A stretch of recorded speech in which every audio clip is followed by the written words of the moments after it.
This channel does not promote any violent, harmful, or illegal activities. All content provided by this channel is meant for an educational purpose only. দেখুন যে দুটো business model দেখলাম বা দেখালাম আপনাদের সেগুলো কিন্তু কর্মসংস্থানের পক্ষে আর যাই হোক খারাপ নয়, কিন্তু যাই বলুন মানতে হবে, কিন্তু একটা সমস্যা রয়েছে। দুটো ক্ষেত্রে এই রাজ্যের ক্যাপিটাল লস হচ্ছে, আর্থিক ক্ষতি। রাজ্যের ছাত্রদের যদি ট্যাবের টাকা চুরি যায় তাহলে তো রাজ্যের মূলধনের ক্ষতি বটেই, কারণ রাজ্যের কোষাগার তহবিলে শুধু ফুটো হচ্ছে না, ভোট ব্যাংকেও তো লিকেজ হচ্ছে, তাই না? তারপর যারা ওই ভিন রাজ্য থেকে সাইবার প্রতারণা শিখে এসে এখানে প্র্যাকটিস করছে তারা তো আবার ডার্ক ওয়েবের ব্যবহারও শিখে আসতে পারে। শিখে এসে এখানে যদি সন্ত্রাসবাদী জঙ্গি গোষ্ঠীর স্লিপিং সেল হিসেবে ঘাপটি মেরে বসে থাকে তাহলে কী হবে? তাহলে তো জাতীয় নিরাপত্তার সমস্যা। আর তারপর ধরুন এরা হয়তো এমন এক্সপার্ট হয়ে উঠলো ওই যেখানে তারা শীত কাটছে অর্থাৎ সরকারি পোর্টাল, সেখান থেকে তো আবার আপনার আমার বিভিন্ন তথ্যও তারা হাত করে ফেলতে পারে, সেগুলো ওই ডার্ক ওয়েবে বা বিভিন্ন জায়গায় তারা বিক্রি করতে পারে। আজকাল এগুলোর প্রচুর দাম, জানেন তো, এগুলোর বিরাট চাহিদা। এখন এই ডেটা বিক্রি একটা বড় ব্যবসা। এই যে ব্যবসা বললাম এই শীত কাটা তার থেকে বড় ব্যবসা। এবার এর কারণ হচ্ছে দুটো, এটা বিভিন্ন কারণে বিভিন্ন সংস্থা চায়।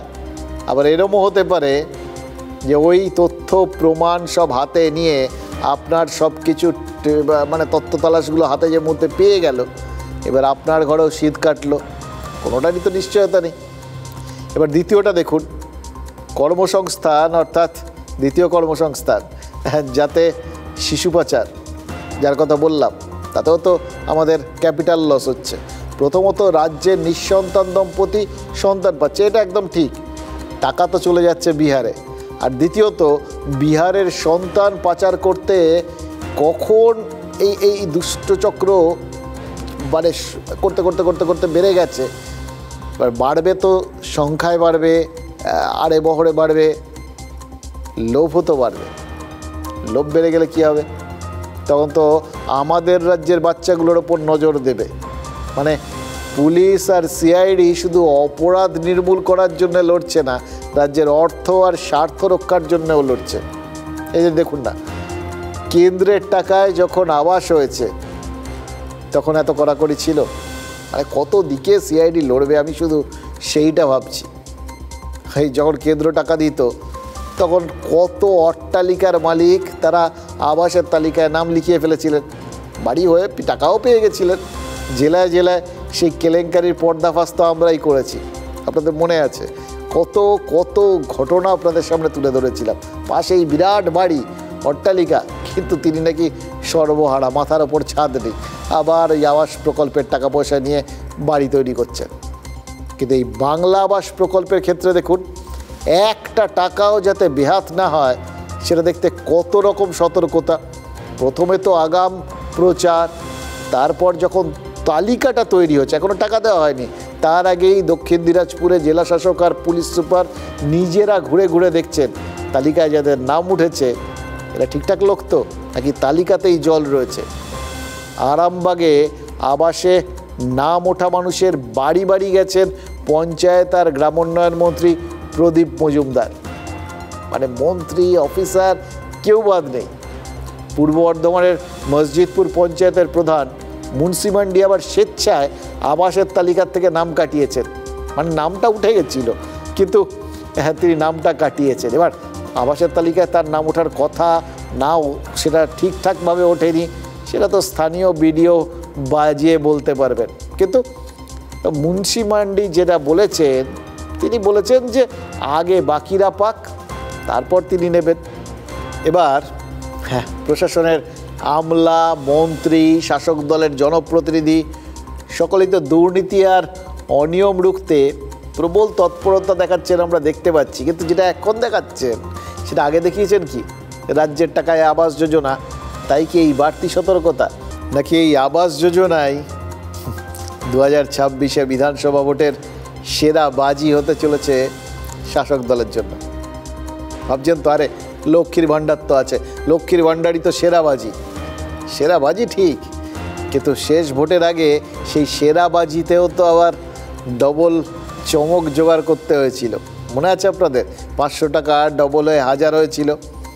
এবার এখন তার মানে ওই আগের চমকে চলছিল না, চমক বাড়াতে হয়েছে।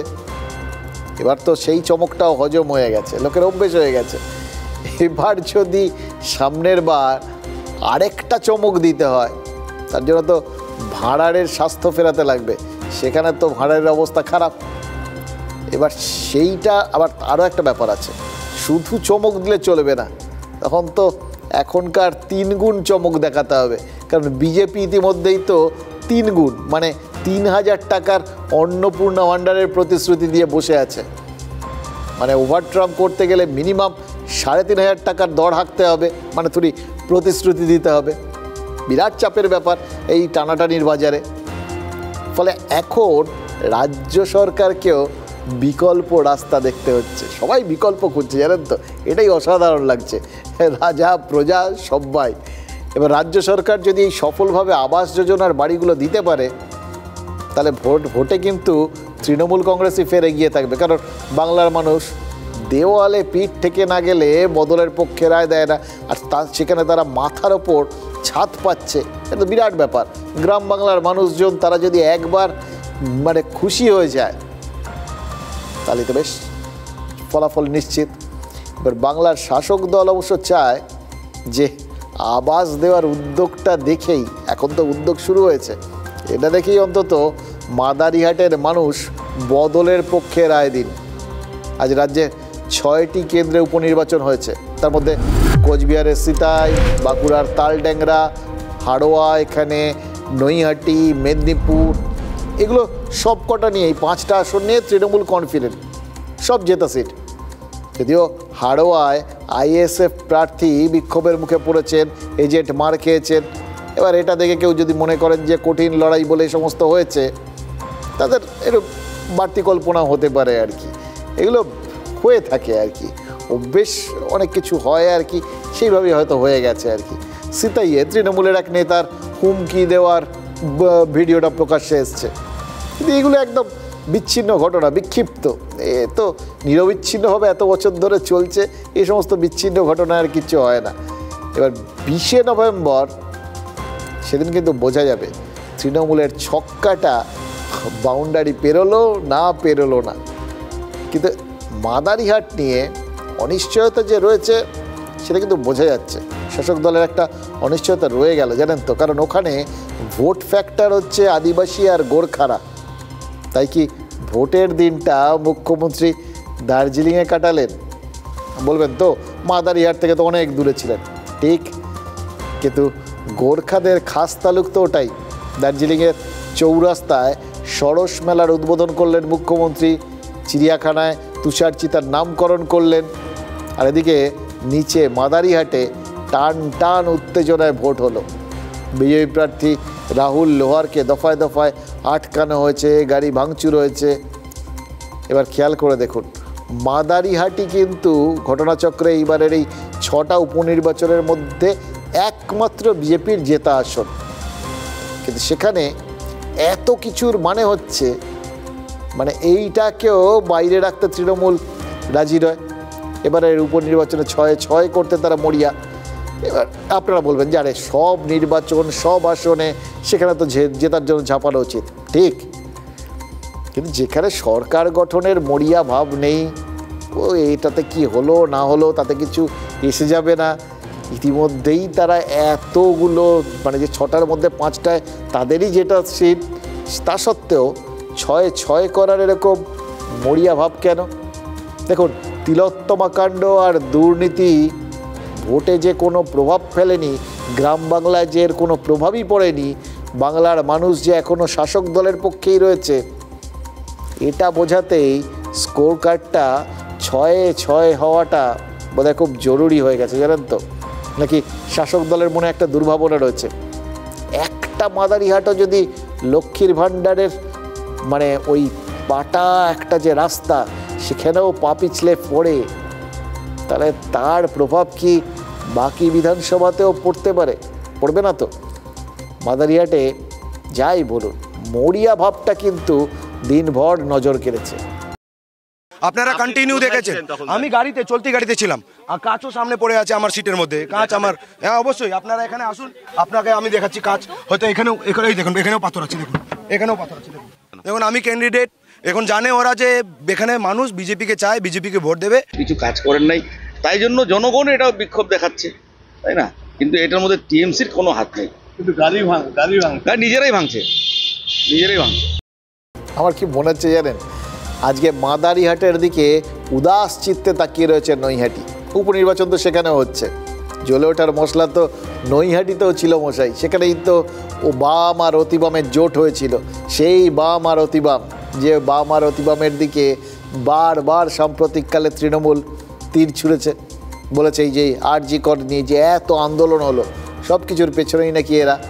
এই নৈহাটি আসনটা সিপিআইএম তো সিপিআইএমএলকে ছেড়ে দিয়েছিল, নৈহাটিতেই আবার মানে বিতর্ক কিন্তু বিভিন্ন ধরনের হয়েছে। নৈহাটিতেই তৃণমূল প্রার্থী সনদদের সমর্থনে কলকাতা ময়দানকে আমরা রাজনীতিতে জড়িয়ে পড়তে দেখেছি। 3 প্রধানের কর্তা আর আইএফএ সচিব ভোট চেয়ে সোশ্যাল মিডিয়ায় বার্তা দিলেন, আর তাই নিয়ে রাজনৈতিক যোগাযোগের মানে ফুটবলকে ব্যবহার করা, এরকম বিভিন্ন অভিযোগ উঠল। কত সমর্থন, কত সমালোচনা হলো, কিন্তু বড় মার বিসর্জনের পর কেউ চোখ তুলেও নৈহাটির দিকে তাকিয়েছে? নৈহাটি কিন্তু আশায় ছিল যে ভোটের দিন তার দিকেই সবাই তাকিয়ে থাকবে, কিন্তু কোথায় কি, প্রচারের সমস্ত আলো মাঝখান থেকে শুষে নিয়ে চলে গেল অর্জুন সিংয়ের ভাটপাড়া। সেখানে আজ ভোটই নেই, কিন্তু প্রাক্তন তৃণমূল পদাধিকারী অশোক সাউ মাঝখান থেকে বেঘরে মারা গেলেন। সাত সকালে এই পালঘাট রোডে চা খাচ্ছিলেন, 3 জন দুষ্কৃতী কোথা থেকে এসে গুলি চালিয়ে চলে গেল। হাসপাতালে নিয়ে গিয়েও বাঁচানো যায়নি তাকে। এবার তৃণমূল বলছে এটা অর্জুন সিংয়ের কাজ, আর অর্জুন সিং বলছেন তৃণমূলের গোষ্ঠীদ্বন্দ্ব। সাধারণ মানুষ, স্থানীয় মানুষ, তাদের বলাটা কিন্তু খুব ইন্টারেস্টিং। তারা কি বলছেন জানেন? বলছেন এটা খুনের বদলা নিতে খুন। চায়ের দোকানে খুন তৃণমূল নেতা, কে খুন করলো, কেন খুন করলো? নৈহাটির তৃণমূল সাংসদ পার্থ ভৌমিকের আঙুল জেলবন্দি পঙ্কজ সিং এর দিকে। যে মেরেছে সে একটা সময় আমারই দলের এক সহকর্মীকে মার্ডার কেসে জেলে আছে। তার নাম হচ্ছে পঙ্কজ হচ্ছে অর্জুন সিংয়ের খুব ঘনিষ্ঠ লোক। জগদ্দলের তৃণমূল বিধায়ক সোমনাথ শ্যামের আঙুলও পঙ্কজের দিকে।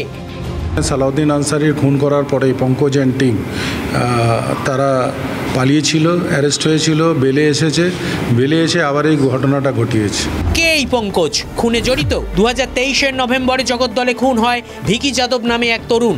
2021-এর মে মাসে আকাশ যাদব খুন মামলায় সাক্ষী ছিল ভিকি খুনে মূল অভিযুক্ত এই পঙ্কজ সিং।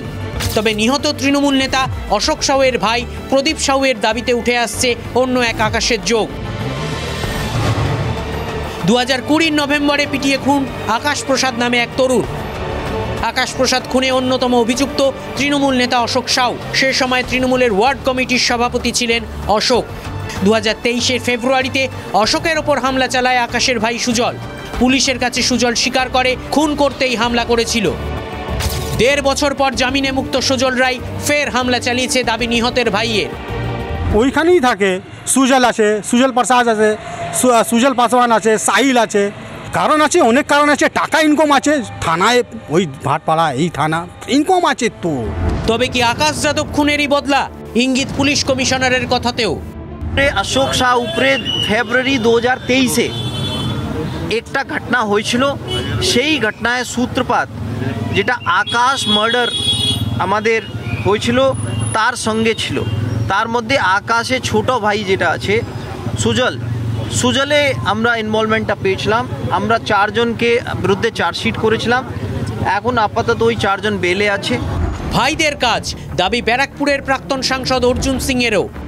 কিছুদিন আগে আকাশ বলে একটা গুন্ডাকে এই লোহাচোর যে সোমনাথ শ্যাম আছে তার রাইট হ্যান্ডকে মেরেছিল, আবার তৃণমূলই করে পিটিয়ে মেরে দিয়েছিল। তাদের ভাইরাই মার্ডারটা করেছে।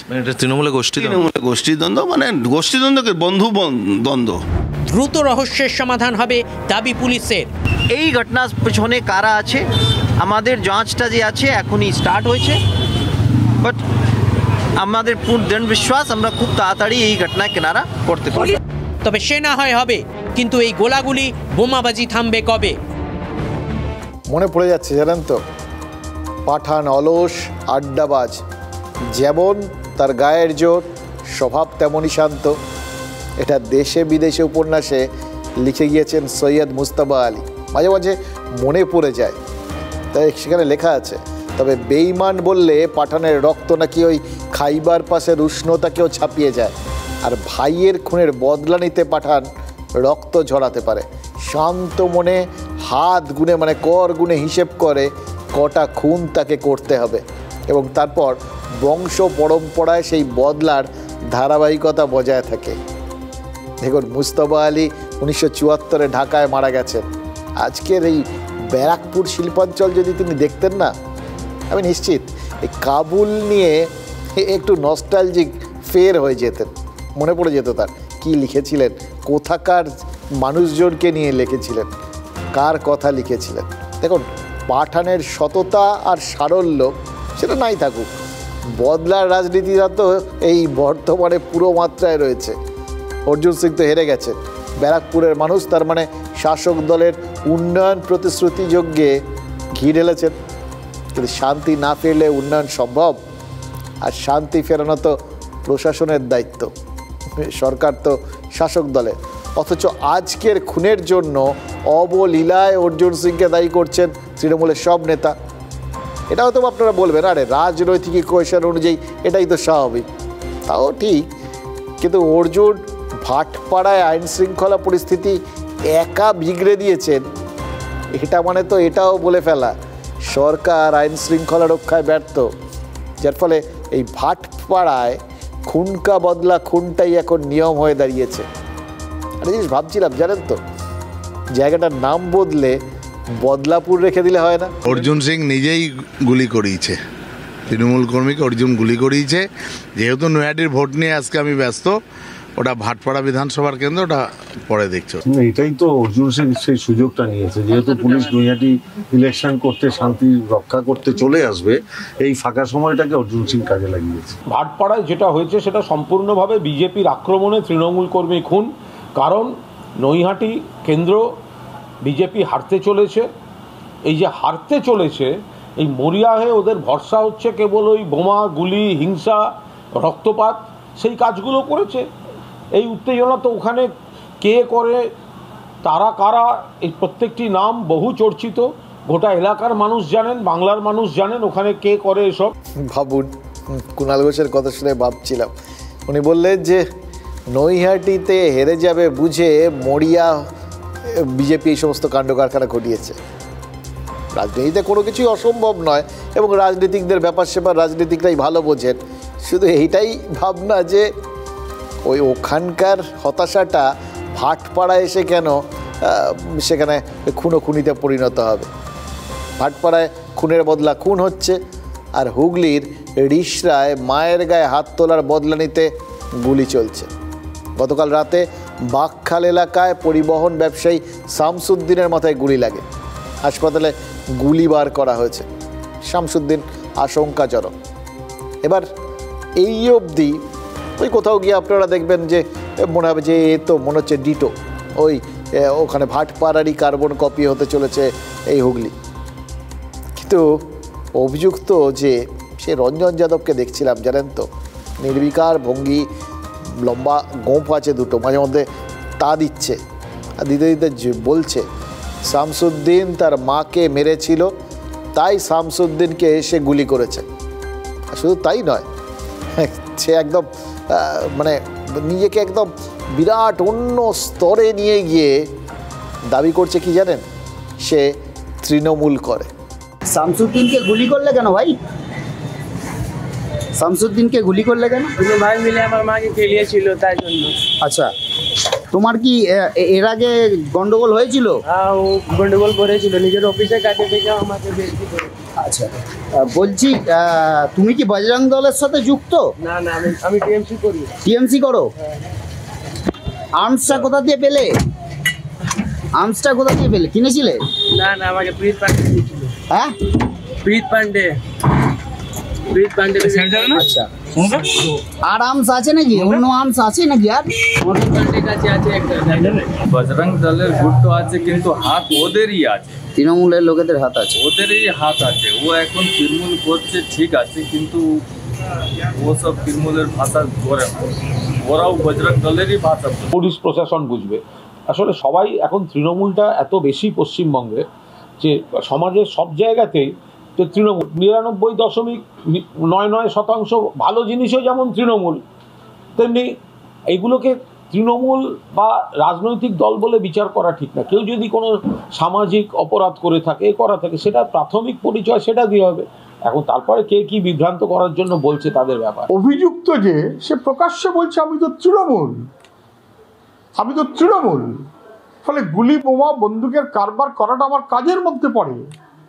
পুলিশ সব জানে, আমাকে প্রশ্রয় দেয়, আমি তৃণমূল। তৃণমূলের নেতারা তাদের প্রশ্রয় আছে, আমার মাথার উপরে তাদের হাত আছে। প্রকাশ্যে অভিযুক্ত তৃণমূল বলে গর্ব করে ঘোষণা করছেন, এটাই তৃণমূলের চেহারা। দেখুন এদের অনেকগুলো কথাবার্তা বেরিয়েছে না, তার মধ্যে একটা হচ্ছে কুল। এই ছেলেটাকে দেখছিলাম, এ তো সুপার কুল। কোত্থেকে অস্ত্র পেয়েছে, কোন পার্টি করে, আর কটা অস্ত্র কার কাছে আছে সব বলে দিচ্ছে। এটা আগে এরকম ভাবতে পারতেন? এরকম ডেসপারেশন, এরকম দাপট। আসলে বেশ কিছু জিনিস যেগুলো আগে ছিল এখন চোখে পড়ে না, আবার যেগুলো এখন আছে সেগুলো আগে চোখে পড়তো না। একটা সময় যেরকম ছিল যে ওই শীতকাল হলেই আমরা দেখতাম যে আমাদের মা মাসিরা সবাই উল বুনতে বসতেন। এবার উল বুনতে যারা জানেন তারা জানেন যে একটা মন্ত্র আছে এটা, ওই সোজা আর উল্টো, সোজার পাশাপাশি উল্টো বোনাটাও জরুরি। আমরা সেই উল বোনার শিক্ষা কাজে লাগিয়ে এতক্ষণ সোজা বুনছিলাম, তো এবার একটু উল্টো বুনছি। এই যে বাংলায় প্রতারণা, শ্যুট আউট, এই সবই কি বিচ্ছিন্ন ঘটনা নাকি পরিবেশ পরিস্থিতিটাই এই ধরনের ঘটনা ঘটার একটা অনুকূল পরিবেশ তৈরি করে দিয়েছে? খেয়াল করে দেখুন তো, তিলোত্তমার ধর্ষণ আর খুনের ঘটনা সামনে আসার পর ঠিক এরকমই একটা প্রশ্ন কিন্তু উঠেছিল।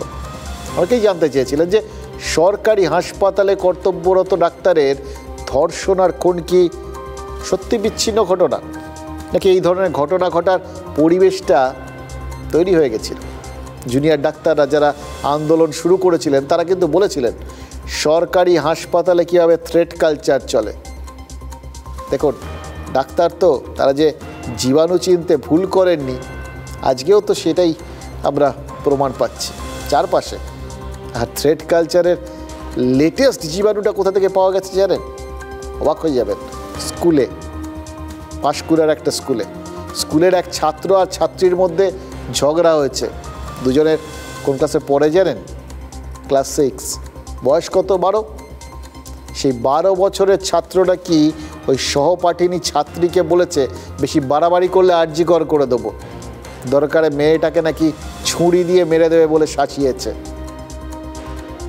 ভাবুন তো কোথায় গেছে ব্যাপারটা। একটা ক্লাস 6-এর ছাত্র এই কথাগুলো শুনলো, বুঝলো কি করে? 12 বছরের একটা ছেলের মাথায় এই ধরনের অপরাধ প্রবণ মানসিকতাটা এলো কোত্থেকে? পরিবেশ পরিস্থিতি কি দায়ী? তার পরের গল্পটা শুনলে না আপনারা বুঝতে পারবেন যে ব্যাপারটা আরও কত গভীর।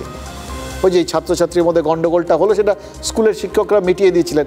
তাদের যেরকম কাজ তারা সেটা করেছেন, ছাত্রকে বকাঝকা করেছেন।